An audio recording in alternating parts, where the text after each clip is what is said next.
नमस्कार बच्चों, सीमा कौशिक की कक्षा में आपका स्वागत है। आज की कक्षा में हम पढ़ने जा रहे हैं आपकी पाठ्य पुस्तक आरोह के गद्य खंड से चौथा अध्याय विदाई संभाषण, जिसके जिसके लेखक है बाल मुकुंद गुप्त जी। बच्चों, आज हम इस पाठ की समरी करेंगे, सारांश करेंगे। तो पहले मैं बताना चाहूँगी कि इस पाठ का जो नाम है विदाई संभाषण, इसका क्या अर्थ निकलता है। विदाई यानी कि जिसको हम कहते हैं फेयरवेल संभाषण, जो फेयरवेल पर कोई भाषण, जिस व्यक्ति की फेयरवेल हो रही है, विदाई हो रही है, उसके बारे में कुछ बोला जाता है, उसकी अच्छी बातों के बारे में, उसकी विशेषताओं के बारे में बोला जाता है। और कोई भी व्यक्ति जब हमसे बिछुड़ता है, जब जाता है, तो हम उसकी जो बातें हैं हम उसके बारे में हम बोलते हैं, तो उसको हम कहते हैं विदाई संभाषण। फेयरवेल के समय जो भाषण दिया जाता है, जो बोला जाता है। तो जो ये पाठ है ये रिलेटेड है जब हमारा देश स्वतंत्र नहीं हुआ था, उस समय वायसराय थे लॉर्ड कर्जन। जो लॉर्ड कर्जन है 2 बार हमारे देश के वायसराय बने थे और उन्होंने हमारे देश के लोगों पर बहुत अत्याचार किए थे और उनकी जो नीतियां हैं वो देश के लोगों के लिए अच्छी साबित नहीं हुई थी और वो मनमाना व्यवहार करते थे लोगों के साथ। और उन्होंने ब्रिटिश सरकार के द्वारा भी उनको इसी तरह के व्यवहार की वजह से उनको इस्तीफ़ा देने के लिए कह दिया गया था, क्योंकि वो मनमाने ढंग से राज करना चाहते थे। और उन्होंने काम तो बहुत किए भारत में, लेकिन सारे काम उन्होंने इस तरह के किए कि केवल और केवल ब्रिटिश सरकार को ही, अंग्रेज़ों को ही इससे फ़ायदा हो। भारतीयों के अच्छे के लिए उन्होंने कोई भी कार्य नहीं किए थे।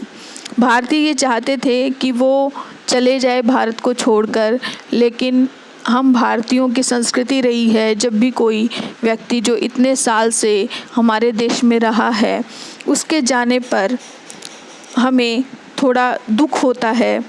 और यहाँ तक कि जो पशु पक्षी होते हैं, जानवर होते हैं, वो भी आपस में बिछुड़ते हैं, तो उनको भी दुख होता है।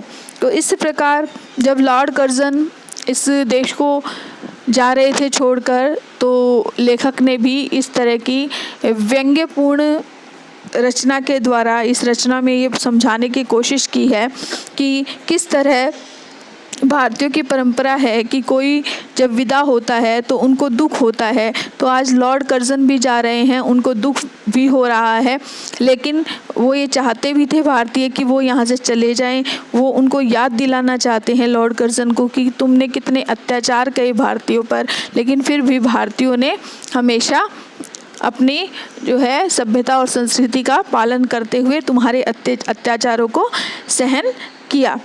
और इसमें ये बताना चाहते हैं कि लॉर्ड कर्जन है, उन्होंने जो है बंगाल का विभाजन किया और इसी तरह जब वो अपनी मर्ज़ी से एक अफसर को तैनात करना चाहते थे अपने मनपसंद, तो ब्रिटिश सरकार ने उनको मना कर दिया था, लेकिन उन्होंने इस्तीफ़ा देने की धमकी दे दी थी, तो ब्रिटिश सरकार ने उनका इस्तीफ़ा स्वीकार कर लिया था।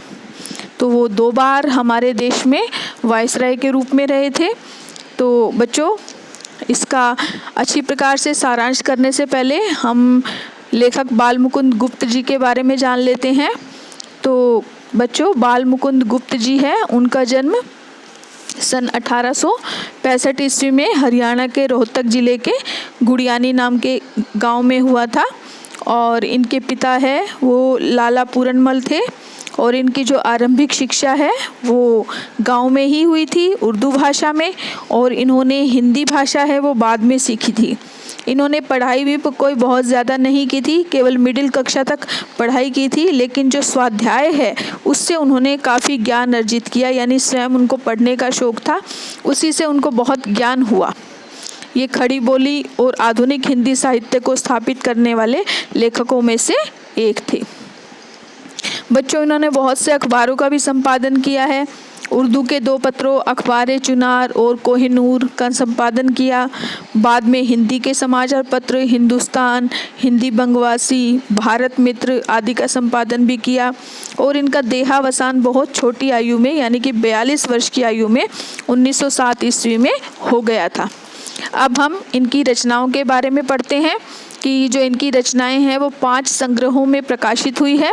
शिव शंभू के चिट्ठे, चिट्ठे और खत, खेल तमाशा, गुप्त निबंधावली, स्फुट कविताएं। तो ये इनकी 5 संग्रह है। और जो इनका साहित्य है, गुप्त जी भारतेंदु युग और द्विवेदी युग इनके बीच की कड़ी के रूप में हमेशा रहे हैं।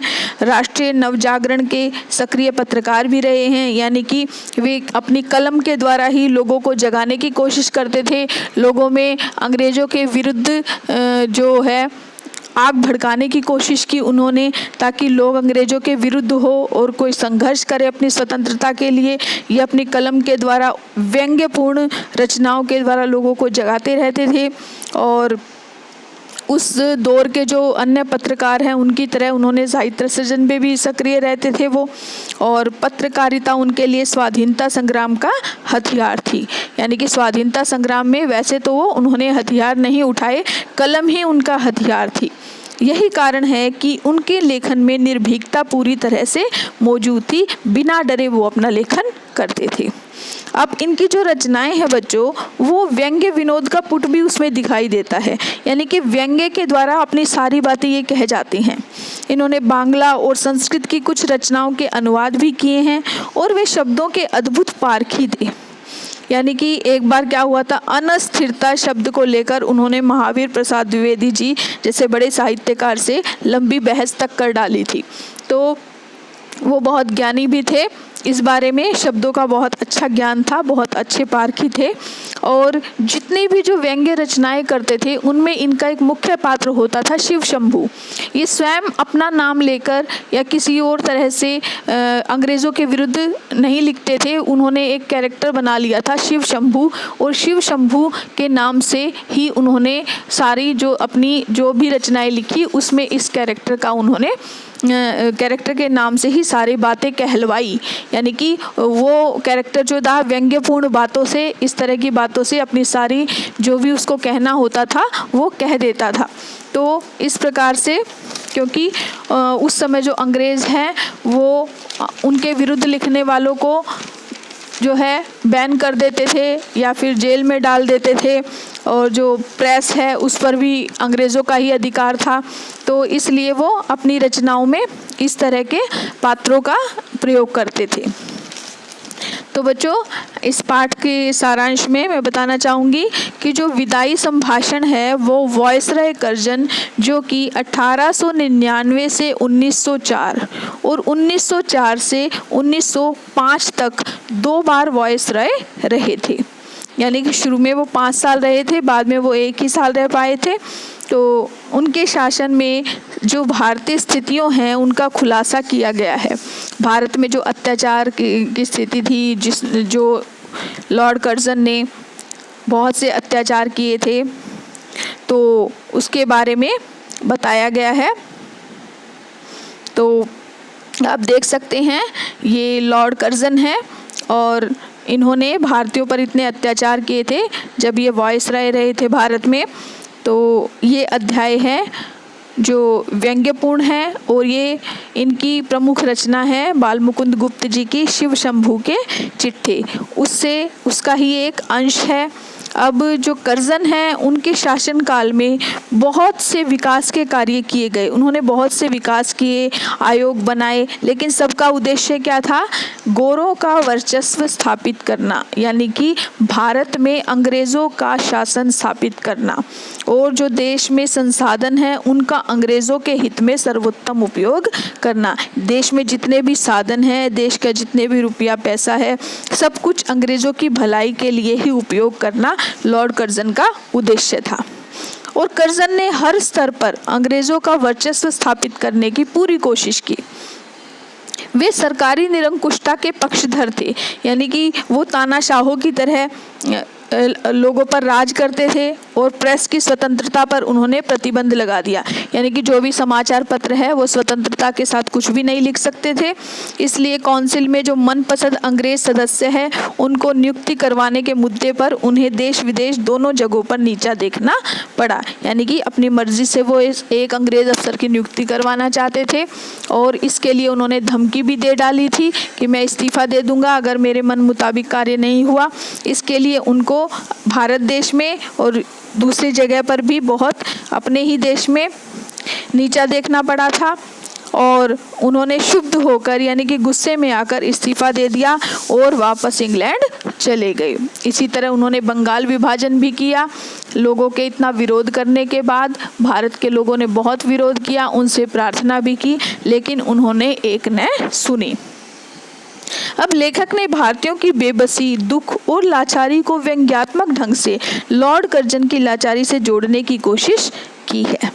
साथ ही यह बताने की कोशिश भी की है कि शासन के अत्यायी रूप से हर किसी को कष्ट होता है, चाहे वह सामान्य जनता हो या फिर लॉर्ड कर्जन जैसा वायसराय। यह निबंध उस समय लिखा गया जब प्रेस पर पाबंदी का दौर चल रहा था। यानी कि जो भारतीयों पर दुख था, तकलीफ़ें थी, उनकी लाचारी को लॉर्ड कर्जन की लाचारी से जोड़ने का प्रयत्न किया है लेखक ने, क्योंकि लॉर्ड कर्जन भी उस समय लाचार हो गया था जब उसको ना चाहते हुए भी इस्तीफा देना पड़ा था। तो उस समय प्रेस में पाबंदी का दौर चल रहा था। तो लेखक ने अपनी इस व्यंग्यपूर्ण रचना के द्वारा ये सब लिखा है और लेखक लॉर्ड कर्जन को संबोधित करते हुए कहते हैं कि आखिरकार आपके शासन का अंत हो ही गया, अन्यथा आप तो यहाँ स्थायी वायसराय बनने की इच्छा रखते थे। इतनी जल्दी देश को छोड़ने की बात आपको वे देशवासियों को पता नहीं थी। इससे ईश्वर की इच्छा पता चलता है।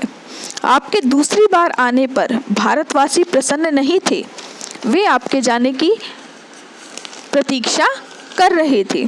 यानी कि लेखक बताना चाहता है कि लॉर्ड कर्जन तो ये चाहता था कि हमेशा ही भारत में वो वायसराय बनकर रहे, लेकिन उसकी इच्छा पूरी नहीं हो पाई और वो जब देश को छोड़कर जा रहा है तो देश की जनता कह रही है कि हमने ये नहीं सोचा था इतनी जल्दी आप यहाँ से जाएंगे, लेकिन हम ये भी चाहते थे कि आप यहाँ से चले जाएं क्योंकि आपने हम लोगों पर इतने अत्याचार किए, तो इसलिए हमारी ये इच्छा थी आप यहाँ से चले जाए। लेकिन ईश्वर की जो इच्छा होती है उसके आगे किसी का बस नहीं चलता। अर्थात जो भगवान है उनकी इच्छा थी कि आपका अब समय पूरा हो चुका है, इसलिए आपको हमारे देश को छोड़कर जाना पड़ेगा। अब वो कहते हैं कि जो बिछुड़न का समय होता है ना, वो करुणोत्पादक होता है। बिछड़न जब कोई अलग होता है, विदा होता है, तो वो समय होता है वो पवित्र, निर्मल और कोमल होता है और करुणा पैदा करने वाला होता है। दुख जो मन में है वो दुख देने वाला होता है। अब भारत में तो जो पशु पक्षी भी ऐसे समय पर उदास हो जाते हैं, यानी पशु पक्षी भी जब अलग होते हैं तो वो उदास हो जाते हैं। अब वो एक उदाहरण के द्वारा समझाने की कोशिश कर रहे हैं लेखक कि शिव शंभू नाम के पात्र की कहानी बताते हैं कि शिव शंभू की 2 गायें थी, एक बलशाली ताकतवर थी और एक कमज़ोर थी। जो बलशाली गाय है वो हमेशा उसको टक्कर मारती रहती थी कमज़ोर गाय को, लेकिन एक बार बलशाली गाय को पुरोहित को दान दे दिया गया, पंडित को दान दे दिया गया, परंतु उसके जाने के बाद कमज़ोर गाय प्रसन्न नहीं रही। यानी कि इतना उसे तंग करती थी वो गाय, लेकिन फिर भी कमज़ोर गाय उसके बलशाली गाय के जाने पर उसे खुशी नहीं हुई, उसने खाना छोड़ दिया। तो ये उदाहरण देते हुए लेखक बताना चाहते हैं कि जब हमारे देश के पशु ऐसे हैं तो मानव की दशा, मनुष्य की दशा का तो अंदाज़ा लगाना ही मुश्किल होता है कि जब मनुष्य आपस में बिछड़ते होंगे तो उन्हें कितना दुख होता होगा। तो इस तरह की सभ्यता और संस्कृति के बारे में लेखक अवगत कराना चाहता है भारत के। तो इस देश में पहले भी अनेक शासक आए, बताना चाहते हैं लेखक हमारे देश में आपसे पहले बहुत राजा आए हैं, शासक आए हैं, चले गए, ये परंपरा ही रही है। एक राजा आता है, दूसरा चला जाता है, तीसरा आता है, परंतु आपका जो शासनकाल है वो दुखों से भरा था। यानी कि दुखों से भरा हुआ शासन था, जनता भी दुखी थी, आप भी दुखी हुए। आपने तो ये सोचा था कि मैं राज करूँगा तो मुझे बहुत सुख मिलेगा, लेकिन जो आपका अंत है वह दुख में बदल गया। यानी कि आपको इस्तीफा देकर अपने देश जाना पड़ रहा है। वास्तव में लीलामय की लीला का किसी को पता नहीं चलता। लीलामय यानी कि भगवान, यानी कि जो जिस भगवान ने इस संसार की रचना की है उसकी लीला को कोई नहीं समझ सकता कि वो आगे क्या करने वाला है। अब दूसरी बार आने पर आपने ऐसे कार्य करने की सोची थी जिससे आगे के शासकों को परेशानी न हो, परंतु सब कुछ उलट गया। यानी कि पहले वायसराय रहे तब उन्होंने काफ़ी अत्याचार किए थे लोगों पर, लेकिन दूसरी बार जनता सोच रही थी कि इस बार वो अच्छा करेंगे। उन्होंने भी वादा किया था कि मैं अच्छा करूँगा, कि आने वाले शासकों को आगे कुछ भी नहीं करना पड़ेगा, लेकिन ऐसा नहीं हुआ। उसका सब कुछ गलत किया आपने। आप स्वयं भी बेचैन रहे, आपने देश में भी अशांति फैलाई और आने वाले शासकों को भी अब परेशान रहना पड़ेगा। यानी कि स्वयं भी दुखी हुए और जनता को भी दुखी किया। अब लेखक कह रहे हैं कि आपका स्थान कैसा था, यानी कि देश में आपकी बहुत शान थी, यानी देश के रुपए पैसों का आपने खूब फायदा उठाया, आपका स्थान इतना ऊंचा था कि, लेकिन आज आपकी जो दशा है वो बहुत खराब हो चुकी है। दिल्ली में पहले आपका स्थान ईश्वर और एडवर्ड के बाद आपका ही स्थान आता था, और आपकी जो कुर्सी थी वो सोने की थी, और जुलूस में आपका हाथी सबसे आगे और ऊंचा था। लेकिन एक जंगी लाट के मुकाबले में आपको नीचा देखना पड़ा। यानी कि अपनी मर्जी से वो अफसर को नियुक्त करवाना चाहते थे, लेकिन उसके आगे आपको नीचा देखना पड़ा क्योंकि आपकी मर्जी नहीं चली और आपको इस्तीफा देना पड़ा। परंतु काउंसिल में गैर कानूनी कानून पास करके और कन्वोकेशन में अनुचित भाषण देकर अपनी धीरता का दिवाला निकाल दिया। यानी कि आप अपनी ज़बान पर काबू नहीं रख पाए और आपने अनुचित भाषण का प्रयोग किया, आपने धमकी दी इस्तीफा देने की, और इस तरह से आपने अपने धैर्य का दिवाला निकाल दिया। आपके इस्तीफे के धमकी को स्वीकार भी कर लिया गया। आपके इशारों पर राजा महाराजा अफसर पहले नाचते थे, परंतु इस इशारे में देश की शिक्षा और स्वाधीनता समाप्त हो गई। यानी कि पहले जो अफसर थे, बड़े बड़े लोग थे, वो आपके इशारों पर काम करते थे, जैसा आप कहते थे वैसा उन्हें करना पड़ता था। इसका भारतीयों को क्या नुकसान हुआ कि भारत की जो स्वतंत्रता थी वो उनसे छिन गई और उनकी जो शिक्षा थी वो भी खत्म हो गई। और उसके बाद आपने एक गलत कार्य और किया कि आपने देश में बंगाल का विभाजन कर दिया, परंतु आप अपनी मर्जी से एक फौजी को इच्छित पद पर नहीं बैठा सके, अतः आपको इस्तीफा देना पड़ा। यानी कि लेखक यहाँ दो कारण बता रहे हैं लॉर्ड कर्जन के इस्तीफा देने के, कि एक तो उन्होंने बंगाल विभाजन करके बहुत बड़ी गलती की, एक अंग्रेजी अफसर को की नियुक्ति उनकी इच्छा के अनुसार नहीं हो पाई और उन्होंने धमकी दे डाली, तो इस वजह से आपको इस्तीफा देना पड़ा। यानी कि लोगों ने बहुत ज़्यादा गिड़गिड़ाए सामने बंगाल विभाजन न करने के लिए, लेकिन आपने लोगों की भी नहीं मानी। यानी कि आपका जो मनमाना शासन है वह लोग हमेशा याद रखेंगे। आप ऊंचे चढ़कर नीचे गिरे हैं, यानी कि आप इतने ऊंचे थे, इतने सम्मानित पद पर थे और एकदम से नीचे गिर पड़े। लेकिन गिरकर पड़े रहना अधिक दुखी करता है। यानी कि अपमानित होकर, जिस देश में आप अपमानित हुए हो और वहीं आप पड़े रहो, वहीं आपको रहना पड़े अपमान की अवस्था में, तो ये और भी दुख देने वाली बात है। ऐसे में समय में जो व्यक्ति है वो स्वयं से घृणा करने लगता है। और आपने कभी प्रजा के हित की नहीं सोची, यानी कि लोगों की भलाई के लिए कोई कार्य नहीं किया। आपने आंख बंद करके केवल और केवल हुक्म चलाया और किसी की भी नहीं सुनी। यह शासन का तरीका नहीं है, यानी कि ये लोगों पर शासन का तरीका नहीं है। आपने हर काम अपनी जिद से पूरे किए। कैसर और जार भी घेरने घोटने से तो प्रजा की बात सुनते थे। अब लेखक कैसर और जार नामक तानाशाह शासकों की बात कर रहे हैं।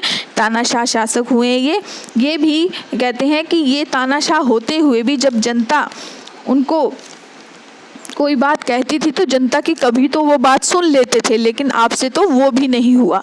कभी आपने जनता को, प्रजा को अपने समीप आने नहीं दिया। अब एक और उदाहरण दे रहे हैं लेखक, नादिर शाह। अब नादिर शाह ने भी जो है आसिफ जाह के तलवार गले में डालकर प्रार्थना करने पर कत्लेआम रोक दिया था। यानी कि नादिर शाह ने जब कत्लेआम करवाया था तो वो भी प्रार्थना करने पर रोक दिया था, लेकिन आप तो ऐसे नहीं निकले। लोगों ने कितना आपसे कहा कि बंगाल विभाजन न करें, कि बंग भंग रद्द करने का फैसला आपने नहीं लिया, कि लोगों ने इतने करोड़ जनता ने, 8 करोड़ जनता ने आपसे प्रार्थना की, लेकिन आपने फिर भी बंगाल का विभाजन कर दिया। परंतु आप अपनी जिद पूरी करना चाहते थे, ऐसे में प्रजा कहाँ जाकर अपना दुख जताए। यानी कि जब राजा ही ना सुने तो प्रजा कहाँ जाए। अब कहते हैं लेखक कि यहाँ की जनता ने आपकी जिद का फल देख लिया। यानी कि जो आपने जिद पूरी की उसका परिणाम भी देख लिया। जिद ने जनता को दुखी किया और साथ में आपको भी, क्योंकि आप दुखी क्यों हुए? क्योंकि आपको जाना पड़ रहा है, जिसके कारण आपको भी पद छोड़ना पड़ा। भारत की जनता दुख और कष्टों की अपेक्षा परिणाम का अधिक ध्यान रखती है। वह जानती है कि संसार में सब चीज़ों का अंत है। उन्हें भगवान पर विश्वास है। वे दुख सहकर भी पराधीनता का कष्ट झेल रहे हैं। आप ऐसी जनता की श्रद्धा भक्ति नहीं जीत सके। यानी कि भगवान जो करना चाहते हैं, जनता भगवान पर विश्वास करती है। उन्हें पता था कि आपके अत्याचारों का भी कभी न कभी अंत होना निश्चित है, और वो समय अब आ गया है। और आप इतने साल भारत में रहे, लेकिन फिर भी जनता का दिल नहीं जीत पाए, जनता की श्रद्धा भक्ति नहीं जीत पाए। अब ये जो जनता ऐसी है जो नर सुल्तान नाम के राजकुमार के गीत गाती है। एक नर सुल्तान नाम का राजकुमार था, तो संकट में वो नरवरगढ़ नाम के स्थान पर कई सालों तक रहा था। उसने चौकीदारी से लेकर ऊंचे पद तक का काम किया, और जाते समय उसने नगर का अभिवादन किया। उसने अभिनंदन किया कि वह यहाँ की जनता और भूमि का एहसान नहीं चुका सकता। अगर उससे सेवा में कोई भूल न हुई हो तो उसे प्रसन्न होकर जाने की इजाज़त दें। जनता आज भी उसे याद करती है। आप इस देश के पढ़े लिखों को नहीं देख सकते। यानी कि उस राजकुमार के द्वारा लेखक ये बताना चाहते हैं कि उस राजकुमार ने, वह राजकुमार जहाँ पर रहा उसके एहसान को नहीं भूल पाया। यानी कि जब वो नरवरगढ़ को छोड़ने लगा तो उसने जाने की इजाज़त मांगी और सबसे सेवा में कहा कि उससे भूल हुई है तो उसे क्षमा करो। यानी कि उसने जाते समय लोगों से इजाज़त मांगी, और जनता इसलिए उसे बहुत याद करती है। लेकिन लेखक अंत में कर्जन को कहता है कि राजकुमार की तरह आपका विधायी संभाषण भी ऐसा हो सकता है। यानी कि प्रश्न कर रहा है कि आप इतने अत्याचारी है, आप में इतना घमंड है, अहंकार है कि उस राजकुमार की तरह क्या आप भी शुक्रिया कर सकते हैं, हमारा धन्यवाद करके जा सकते हैं कि हे भारत की जनता, मैंने तुम्हारे ऊपर इतने अत्याचार किए, लेकिन अब मैं शर्मिंदा हूँ। क्या आप माफ़ी मांग सकते हैं? जिसमें आप अपने स्वार्थी स्वभाव और धूर्तता का उल्लेख करें। यानी कि आप बता सकते हैं, स्वीकार कर सकते हैं कि आपने अपने स्वार्थों को पूरा किया, आपने लोगों पर अत्याचार किए। क्या आप अब जाते समय अपने विदाई संभाषण में इन सब बातों के बारे में बोल सकते हैं? भारत की भोली भाली जनता के प्रति कृतज्ञता व्यक्त करते हुए कह सकेंगे कि आशीर्वाद देता हूँ कि तू फिर उठे और अपना प्राचीन गौरव और यश फिर से प्राप्त करे। यानी कि जाते समय क्या आप ये कह पाएंगे कि हे भारत, तू फिर से उठकर विकास को प्राप्त हो, अपना जो तुम्हारी प्राचीन गौरव था, यश थी, कीर्ति थी, उसको प्राप्त करे और फिर से जीवित हो उठे। यानी कि आप में इतना भी साहस नहीं है कि आप भारत के अच्छे की कामना करते हुए यहाँ से जा सके। मेरे बाद आने वाले तेरे गौरव को समझे, ये भी आप नहीं कह पाएंगे कि आने वाले जो राजा हैं, आने वाले जो लोग हैं, वो भारत के गौरव को समझे, आप में इतनी हिम्मत नहीं है कि ये सब आप हमारे देश के बारे में, हमारी जनता के बारे में कह पाएं। आपकी इस बात पर देश आपके पिछले कार्यों को भूल सकता है, परंतु आप में इतनी उदारता कहाँ। यानी कि अगर आप भी अब भी पछतावा करते हुए इस तरह का विदाई संभाषण दे कि भारत देश, मैंने तेरे ऊपर बहुत अत्याचार किए, देश के लोगों को बहुत परेशान किया और अब मैं उसका पछतावा करता हूँ कि आगे आने वाले समय में देश का बहुत विकास हो। अगर आप इतनी इच्छा रखते हुए, इतना अच्छा सोचते हुए भारत के बारे में जा सकते हैं, तो भारत की जनता ने जितने भी जो आपके द्वारा अत्याचार किए गए हैं उनको सहा है, वो आपके जो पिछले गलत कार्य हैं उनको भी भारत की जनता भुला सकती है। लेकिन माय लॉर्ड में इतनी उदारता कहाँ। यानी कि आप में इतना साहस नहीं है, इतनी उदारता नहीं दिखा सकते आप कि ऐसा कह सको। तो बच्चों, आपको इसका सारांश बहुत अच्छे से समझ आ गया होगा। बाल मुकुंद गुप्त जी ने कितने व्यंग्यपूर्ण ढंग से इस रचना को लिखा है।